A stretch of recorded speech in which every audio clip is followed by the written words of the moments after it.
Wala nang maraming paligoy-ligoy pa, diretso sa punto na.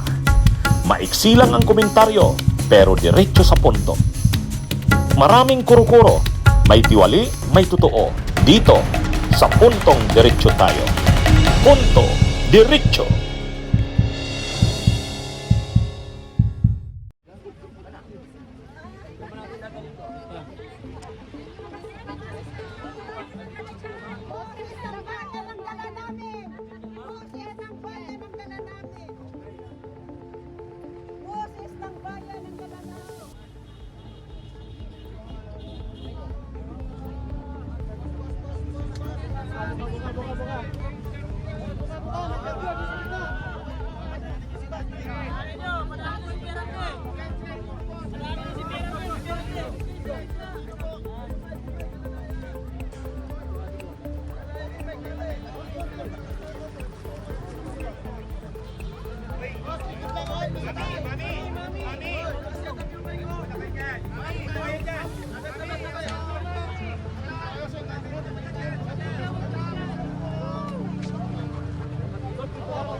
Assalamualaikum. Waalaikumsalam.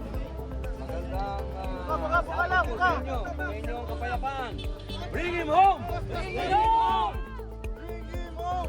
Bring him home.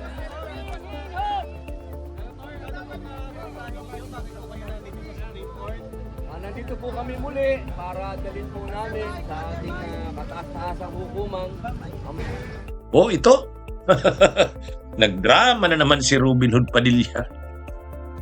Nagdrama na naman, nagpakulo na naman, parang shooting sa pelikula eh. May daladalang mga maleta si Robin Padilla kanina sa Korte Suprema. May mga laman yung maleta ng mga signatures, perma. Yung mga pinapapirma ng mga DDS na kami naman, sinubmit nila Robin Padilla kanina sa Korte Suprema. Kaya lang, magsasubmit ka lang naman, malit. Alam naman natin ang drama dyan sa mga mali-malita na yan.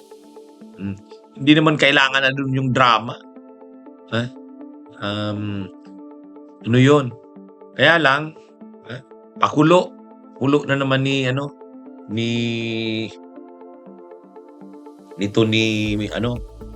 Robin Padilla. Yung mga supporters ng DDS kasama niya, yun, pumunta sila ng Korte Suprema. Hinihiling nila sa Korte Suprema na desisyonan na daw yung mga habeas corpus petitions na final ng mga anak ni Duterte. Ang ginagawa nila, pinipressure nila ang Korte Suprema na para baga naman kailangan nilang o pwede nilang pressure ng Korte Suprema. Hindi naman ganun yan. Pinag-aaralan pa ng Korte Suprema yung desisyon na yan sa habeas corpus. Tinagtad din naman kasi ng mga petitions ng mga pro-Duterte. Halos kaliwat kanan, petition sila ng petition. Naguguluhan na rin ang Korte Suprema eh.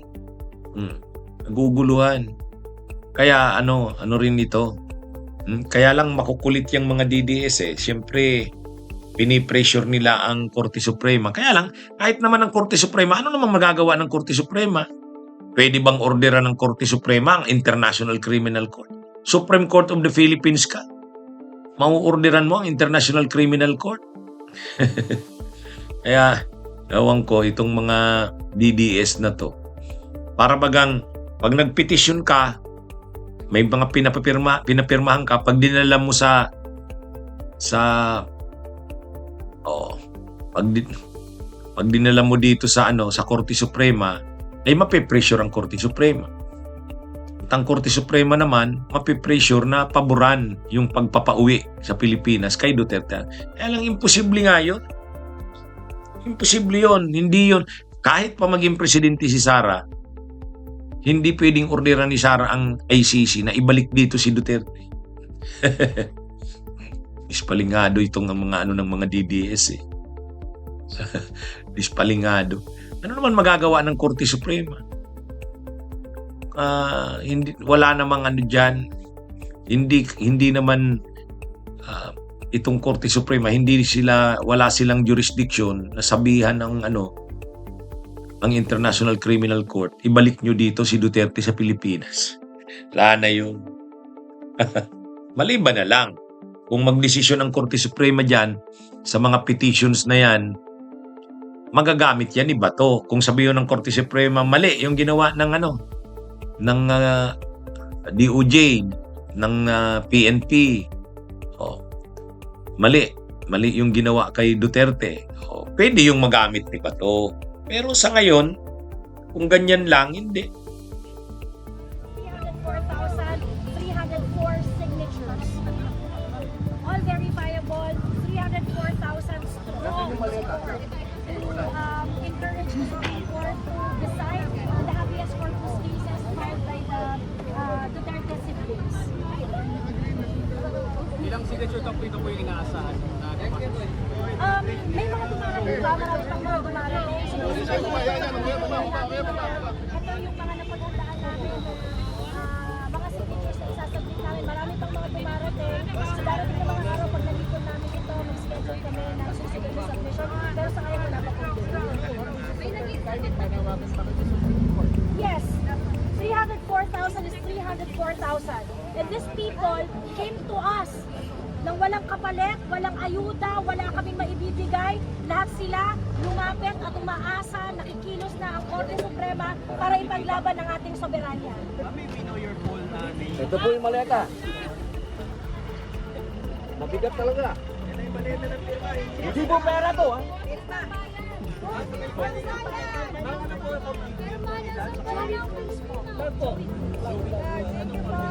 Wala po kaming organization, all of us are volunteer here. All are pitching in para po sa movement. We receive a standard of public service that remains unmatched. And we believe as an ordinary Filipino, we believe that this is the standard that every Filipino should not should not forget and not accept any standard less than what was set by PRRD. So after nang gawin ni PRRD ang lahat-lahat para sa bayan, magsilbi ng tama, i-priority ang welfare ng taong bayan, this time kami naman ang magtatanggol kay PRRD, kami naman ang magtatanggol sa bansa namin. Boses namin, walang iba. Boses ng taong bayan. At katuwang namin ang ilang mga leader na meron talagang pusong makamasa. Kasama namin si Sen. Robin na nakasuporta sa amin since day one. This is our movement of everyone na naniniwala na dapat itama na ang maling nangyayari sa bansa. At ano po ha, hindi pa po itong, marami pa pong dadating na pirma, hindi pa po natatapos.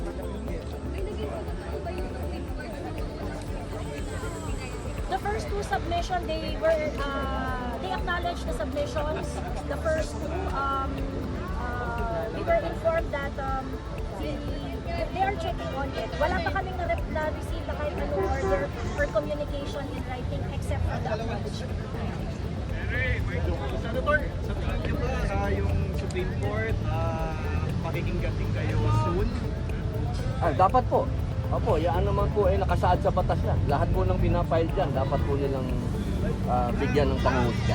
Hindi naman po kayo nakatagalan na sa pagdedesisyon ng Supreme Court. Kaya po tayo gumagawa ng ganito para po makapag-desisyon sila. Maraming salamat po. Thank you. Salamat po. Ako na. Wala naman yan, hindi naman mapapabalik na si Duterte yan. Itong si Padilla, nagdadrama, pagpasok sa Korte Suprema, may maleta. Mga drama ng mga ito. Drama nyo, bulok. Parang shooting sa pelikula eh. Bunyog, halikan na kasama ka. Bunyog, kapag buklod ay may pag-asa. Luzon, Visayas, Mindanao, isa ang pananaw. Sa bagong Pilipinas ang bunyog isisigaw. Bunyog, bunyog, bunyog.